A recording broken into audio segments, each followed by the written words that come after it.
قرآن پڑھ کر ایمان لائے، قرآن سن کر ایمان لائے. ہے نا پورا واقعہ ہے جو آپ کی بہن ایمان لے آئی تھیں، آپ گھر پہنچ گئے، بہن پہ تشدد کیا تو کہا بتاؤ تو اسی کیا پڑھ رہی تھی، آیتیں پڑھتے گئے، دل کی دنیا بدلتی گئی اور آقا کے قدموں میں آ کر ایمان لے آئے. تو ان کی جو سٹارٹنگ ہے نا وہ قرآن سے ہے.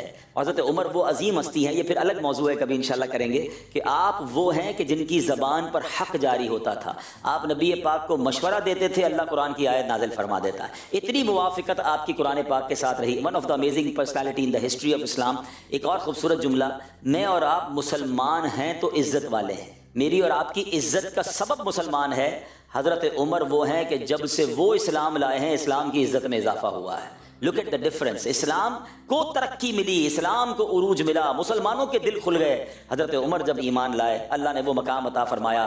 ایک ہی حدیث ان کے فضیلت پر کافی ہے کہ میرے آقا فرماتے ہیں اگر میرے بعد کوئی نبی ہوتا تو عمر ہوتا. اللہ حضرت عمر کے مزار پر انوار پر کروڑوں رحمتوں کی بارش نازل فرمائے. اور آپ کو پتا ہے ان کا مزار کہاں ہے؟ مزار کہاں ہے؟ صرف مدینے میں نہیں ہے، صرف جنت البقیع میں نہیں ہے، روضہ رسول کے اندر سنہری جالیوں کے پیچھے جہاں نبی پاک کی قبر منور، رائٹ آفٹر حضرت ابوبکر صدیق اور اس کے ساتھ حضرت عمر فاروق جلوہ فرمائے. سبحان اللہ. قیامت تک جتنے مسلمان، کروڑوں اربوں مسلمان روضہ رسول پر جا کر سرکار علیہ الصلوۃ والسلام کی بارگاہ میں سلام عرض کریں گے. وہاں حضرت ابوبکر صدیق کو بھی سلام عرض کریں گے، حضرت عمر فاروق کو بھی سلام عرض کریں گے. اللہ ان کی قسمت کے صدقے ہمیں بھی مدینے کی زندگی اور مدینے کی با ایمان موت نصیب فرمائے. حضرت عمر بن خطاب اس حدیث کے راوی ہیں. کہتے ہیں کہ جب نبی کریم علیہ الصلوۃ والسلام پر وحی نازل ہوتی تھی نا، جب قرآن کی آیتیں اترتی تھی تو پیارے آقا کی جو کیفیت تھی نا وہ سڈنلی چینج ہو جاتی تھی. وہ کہتے ہیں پیارے آقا علیہ الصلوۃ والسلام کے چہرہ اقدس کے پاس مکھیوں کی بھنبھناہٹ کی آواز آتی تھی. صحابہ سمجھ جاتے تھے، نظر نہیں آتی تھی مکھیاں مگر اس طرح کی ساؤنڈ سنائی دیتا تھا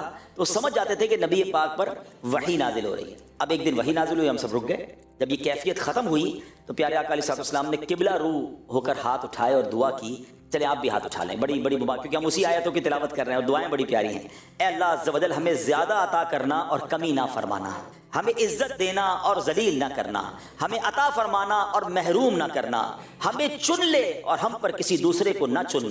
اے اللہ عز و جل ہمیں راضی فرما اور ہم سے راضی ہو جا.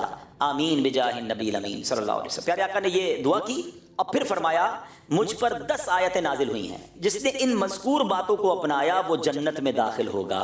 اب وہ آیتیں کون سی؟ ٹھیک ہے، آیتیں کیا ہیں؟ اللہ تبارک و تعالیٰ قرآن میں ارشاد فرماتا ہے بسم اللہ الرحمن الرحیم قد افلح المؤمنون. پہلی آیت، بے شک ایمان والے کامیاب ہو. آپ سب کو مبارک ہو الحمدللہ. اس پہلی آیت پہ ہم سب کا عمل ہے کہ ہم سب مسلمان. ایمان والے کامیاب ہیں اور ہم کون ہیں؟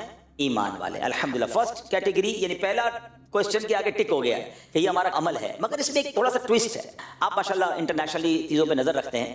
اس وقت دنیا میں the most growing religion on earth، دنیا میں سب سے تیزی سے پھیلنے والا مذہب کون سا ہے؟ اسلام. ٹھیک ہے نا؟ لیکن اس کا مطلب یہ نہیں کہ ون وے ٹریفک ہے.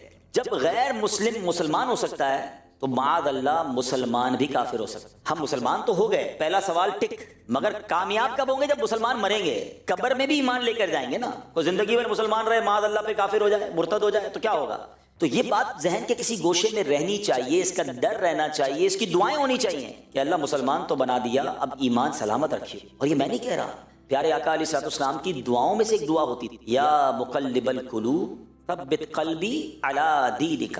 اے دلوں کو پھیرنے والے میرے دل کو اپنے دین پر ثابت قدمی عطا فرما. اب یہ کون کہہ رہے ہیں؟ جن کے صدقے ہمیں ایمان ملا ہے. تیرے صدقے میں آقا سارے جہاں کو دین ملا. وہ آقا کہہ رہے ہیں کہ اللہ میرے دل کو سلامت رکھ. یہ ہماری تربیت ہے نا کہ دل بدلتا ہے. اب ہر کسی کو سننا ہے، ہر کسی کی صحبت میں بیٹھنا ہے. ہمارے یہاں یہ بھی بڑا پرابلم ہے. ہم کہتے ہیں یار میں سنتا سب کو ہوں، میں بیٹھتا سب کے ساتھ ہوں. ہمیں یہ سمجھنا ہے کہ ہمیں اگر بے دینوں کے ساتھ بیٹھیں گے، بے دینوں کو سنیں گے تو یہی تو ان کا پلان ہے کہ کسی طرح ہمارا ایمان چھین لیا جائے. شیطان نے اپنے چیلے چھوڑے ہوئے ہوتے ہیں نا. شیطان اپنی شکل میں تو نہیں آتا، کوئی نہ کوئی بندے آگے کرتا ہے، کوئی ایسی خیالات آگے لاتا ہے. تو ہمیں بہت فکر مند رہنا ہے. آپ کی موٹر سائیکل آپ نہیں لیں تو شاید آفس میں بیٹھے بیٹھے تھوڑی دیر بعد نکلتے ہوں گے باہر، کھڑی ہے کہ نہیں کھڑی ہے. موبائل نیا والا جیب میں ہو تو اور تھوڑی دیر بعد بلا ارادہ ہاتھ جاتا ہے جیب میں. ہاں ہے بھائی بیٹھا ہے، ابھی بھی ہو سکتا ہے کسی نے تھوڑی دیر پہلے بھی لگایا ہو. ہاں ہے بھائی کچھ بھی نہیں ہوا. کیوں؟ جتنی قیمتی چیز اتنی فکر زیادہ. ایمان سے بڑھ کر ہے کچھ؟ خدا کی قسم کچھ بھی نہیں. ساری دنیا کی دولت کسی کے پاس ہو نا اور ایمان نہ ہو، کچھ بھی نہیں ہے اس کے پاس. ہم ایمان والے ہیں اور ایمان والے مر جائیں اس سے بڑی سعادت نہیں. نبی پاک کیا کہہ رہے ہیں؟ اے اللہ میرے دل کو سلامت رکھ. ہمارا کیا حال ہے؟ کبھی کوئی دعا، کبھی کوئی فکر، کبھی کوئی ٹینشن، کبھی کسی بزرگ کے پاس گئے کہ حضرت بتائیں تو اسے ایمان کیسے چھن سکتا ہے، کیا کیا چیزیں ہیں، اس کی پوری تفصیل ہے. میں اس پہ ایک مشورہ دے دیتا ہوں. ایک کتاب ہے امیر اہل سنت کی، ایک تو کفریہ کلمات کے بارے میں سوال جواب، بڑی ہے، چھوٹی پڑھنا چاہیں تو برے خاتمے کے اسباب کتاب ہے، 28 کفریہ کلمات، یہ چھوٹے چھوٹے رسالے آپ پڑھیں گے تو آپ کو ریئلائز ہوگا. سب سے پہلے یہ ریئلائز کریں کہ ایمان چھن سکتا ہے. اٹس ناٹ پروٹیکٹڈ 100% نہیں ہے. ہمیں دعا کرنی ہوگی، ہمیں فکر کرنی ہوگی، دروازہ بند کرنا ہوگا، کوئی نہ کوئی پلان کرنا ہوگا کہ ایمان کو چھین نہ سکے. کیونکہ قد افلح المؤمنون، کامیاب لوگ کون ہیں؟ ایمان والے. ہمیں ایمان والا بنایا اللہ نے، یہ اللہ کی مہربانی ہے، مگر ایمان سلامت رکھنا ذمہ داری ہماری ہے. ہم نے اس کو ہاتھوں سے ضائع کر دیا تو کہیں ایسا نہ ہو سارا سفر بیکار ہو جائے. اب آگے چلتے ہیں. اب وہ ایمان والے کون ہیں جو کامیاب ہیں؟ ان کی کیٹیگریز بیان کی ہیں. 6-7 کام ہیں، غور سے سنتے جائیں اور آج نیت کر لیں. ویسے میں آپ کو بتا رہا ہوں کہ دنیا کا سب سے بڑا انعام آپ کو ملنے جا رہا ہے. اگر اس کے لیے 5-6 کام کرنے ہوں تو میرے جیسا آدمی تو کہے بھائی مجھے کام بعد میں بتانا، نیت میں پہلے کرتا ہوں، میں کروں گا انشاءاللہ. کریں گے انشاءاللہ. آپ سن لیں کیا کرنا ہے، بس جنت کا راستہ اور ایسا انعام، ابھی انعام بتاتا ہوں آپ کو. اللہ فرماتا ہے الذین هم فی صلاتہم خاشعون. پہلا کام، وہ ایمان والے کیا کرتے ہیں؟ جو اپنی نماز میں خشوع و خضوع کرنے والے ہیں. نماز بھی پڑھتے ہیں اور نماز میں فوکس بھی ہے، نماز میں توجہ بھی ہے. اللہ اکبر. اب یہ تو ڈبل کام ہو گیا. کچھ لوگ تو نماز ہی نہیں پڑھتے ہیں. نماز پڑھیں گے تو خشوع و خضوع کی باری تو آئے گی نا. لیکن پہلی شرط کیا ہے؟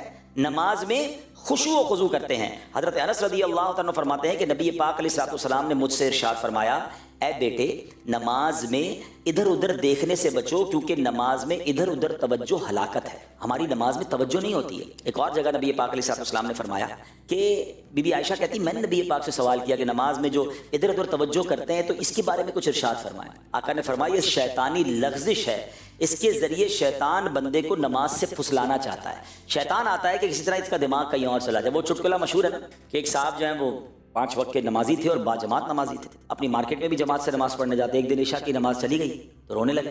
نمازیوں نے کہا کیا ہو گیا، جماعت چلی گئی، بھائی اپنی پڑھ لو. ارے یار مسئلہ یہ ہے، دکان بند کر کے عشاء میں آتا تھا، امام صاحب 4 رکعت پڑھاتے تھے، میں سارا حساب کرتا تھا. اب امام صاحب نے جماعت تو چلی گئی میری، اب نماز خود پڑھوں گا تو حساب بھی الگ سے کرنا پڑے گا. یعنی یہ بظاہر تو ایک چٹکلا ہے، لیکن ہمارا حال بھی ایسا ہی ہوتا ہے. شاید بہت سارے پروگرام، بہت سارے ایڈیٹنگ کے ٹولز، بہت ساری جناب وہ چیزیں ہمیں دماغ میں یاد آتی ہیں. یار یہ رہ گیا تھا، وہ رہ گیا تھا، یہ ای میل باقی ہے تو یہ جواب باقی ہے. تو اس کی ایک وجہ ہے. لیکن پہلے میں ایک آپ کو واقعہ سناتا ہوں کہ ہمارے اسلاف نماز کیسے پڑھتے تھے اور ہمارا حال کیا ہے. حضرت ابو الاحوص رحمۃ اللہ تعالی کہ حضرت سیدنا منصور بن معتمر رحمۃ اللہ تعالی کی پڑوسن نے اپنے والد صاحب سے پوچھا کہ حضرت وہ جو سیدنا منصور کی چھت پر ایک لکڑی نظر آتی تھی وہ کدھر ہے؟ روز چھت پہ ایک لکڑی نظر آتی تھی. تو بتایا بیٹا وہ لکڑی نہیں تھی، حضرت منصور روزانہ رات کو کھڑے ہو کر قیام کرتے تھے، وہ اللہ کی بارگاہ میں نماز پڑھتے تھے. اللہ اکبر. یعنی ان کا انتقال ہو گیا تو بچوں نے پوچھا کہ وہ لکڑی نظر نہیں آ رہی آج کل، وہ روز رات کو دیکھتے تھے لکڑی نظر آتی تھی. یعنی اتنا اسٹریٹ، اتنا فوکس، اتنا ادب کے ساتھ نماز پڑھتے کہ لوگ سمجھتے کوئی لکڑی یا کوئی تنا ہے. ہمارا حال کیا؟ نماز پڑھنی ہے اور اس میں توجہ رکھنی اور جو انعام ہے وہ حاصل کرنا ہے. اچھا اب آپ کہیں یار توجہ ہوتی نہیں، کوشش کرتے ہیں. اس کے کچھ طریقے ہیں. سب سے پہلا طریقہ میں آپ کو یہ بتاتا ہوں کہ نماز کا معنی سمجھیں، میننگ سمجھیں. جب آپ کو نماز کے معنی آتے ہوں گے نا، الحمدللہ رب العالمین جب کہیں گے تو اس کا معنی کیا ہے؟ الرحمن الرحیم، تو میں رحمان رحیم کی بات کر رہا ہوں. اب جب آپ یہ تلاوت جو بھی کر رہے ہیں، جو بھی آیتیں آپ پڑھتے ہیں، اس کا ترجمہ 2-3 بار پڑھ لیں. تو اب آپ جب نماز پڑھیں گے تو آپ ترجمے کے ساتھ ہوں گے تو انشاءاللہ بہت چیزیں آپ سائڈ پہ لیفٹ رائٹ نہیں ہوں گے. نمبر 1. نمبر 2، آپ نماز سے پہلے تھوڑا سا اپنا ذہن بنائیں. مثال دیتا ہوں، آپ نے کسی بھی بڑے افسر کے پاس اپنا کوئی کام لے کر جانا ہے، فائل لے کر جانی ہے، اپنی ریکویسٹ لے کر جانی ہے. فوکس کیسا ہوگا؟ آپ کیا وہاں جا کر ادھر دیکھیں گے، ادھر دیکھیں گے، کان کو جائیں گے، باتیں کریں گے؟ نہیں. آپ کو پتا ہے مجھے کام نکلوانا ہے، مجھے اچھے انداز سے. اچھا انٹرویو دینے جائیں، جاب کا انٹرویو دینے جاتے ہیں، ویزا کا انٹرویو دینے جاتے ہیں، کتنا فوکس، کتنی تیاری. یعنی دنیا کے کسی افسر بڑے آدمی کے پاس جائیں تو فوکس، تیاری، اٹینشن. اور کائنات کے مالک کی بارگاہ میں جائیں اور خیال کہیں اور ہے. نماز بھی پڑھیں اور توجہ سے پڑھیں. آگے چلتے ہیں. اب اللہ فرماتا ہے والذین هم عن اللغو معرضون، اور وہ جو فضول بات سے منہ پھیرنے والے ہیں. مومن کامیاب ہے. کام یاد رکھیے گا، پہلا کیا ہے؟ نماز میں خشوع و خضوع. دوسرا کام کیا ہے؟ کہ وہ فضول باتوں کی طرف توجہ نہیں کرتے.